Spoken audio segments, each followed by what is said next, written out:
So Maria always wanted to be an artist, always wanted to live in New York, and she made those things happen. While she was in graduate school, she was displaying her work and was introduced to some collectors. And unfortunately, that was Epstein and Maxwell.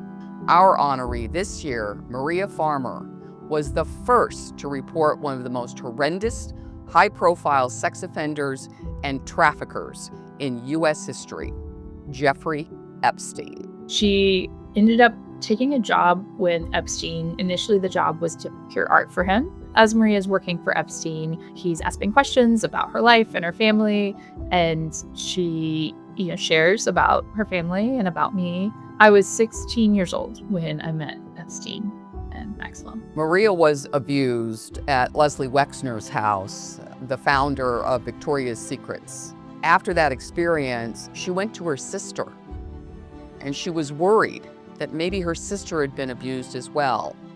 When she found out it had happened to both of them, she went to the authorities. She is the whistleblower, the first person that came forward to law enforcement in 1996, telling the law enforcement that there was this fellow, Jeffrey Epstein, and he was engaged in child sex abuse and perhaps trafficking and child pornography. She knew exactly how powerful Epstein and Maxwell were and the kinds of connections they had and the kind of risks she was taking. But there wasn't follow-up from law enforcement at that time.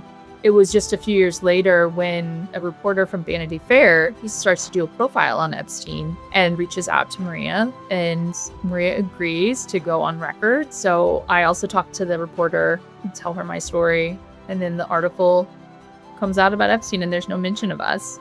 And we find out that that part of the story has been squashed. This is what powerful men do when they are accused of sex abuse or assault. They use all the weapons they have to cover it up.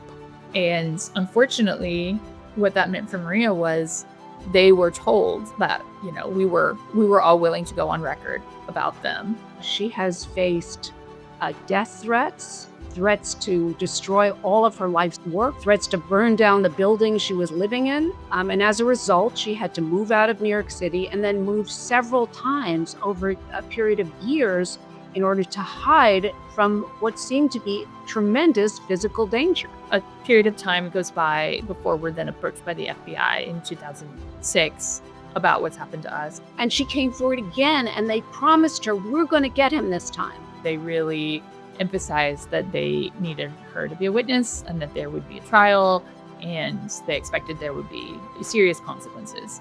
And they did not communicate what happened. Of course, they didn't tell us the deal that he'd been given and the type of punishment that he was given.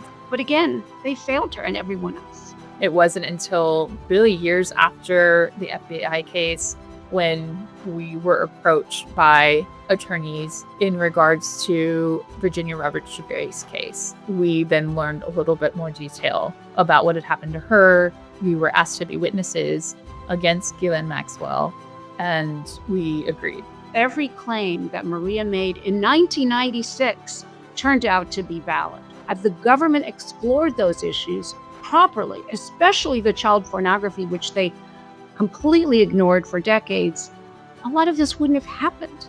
It makes me emotional, honestly, to think about the sacrifices that Maria made in order to speak out about this. She gave up a lot in terms of her one real dream that she had from the time she was so young, of living in New York, of being surrounded by artists, of working as an artist. And then I think the other is her health, the stress of not feeling believed, of not seeing anything done. Maria has suffered institutional betrayal by the government.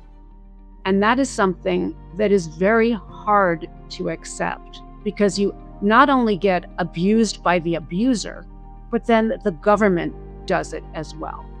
As an attorney, we look to Child USA for assistance in achieving justice, and they again and again have provided it. We at Child USA do the legal research, the social science research, and the amicus briefs in important child protection cases, so that the likes of Jeffrey Epstein cannot get away with harming children.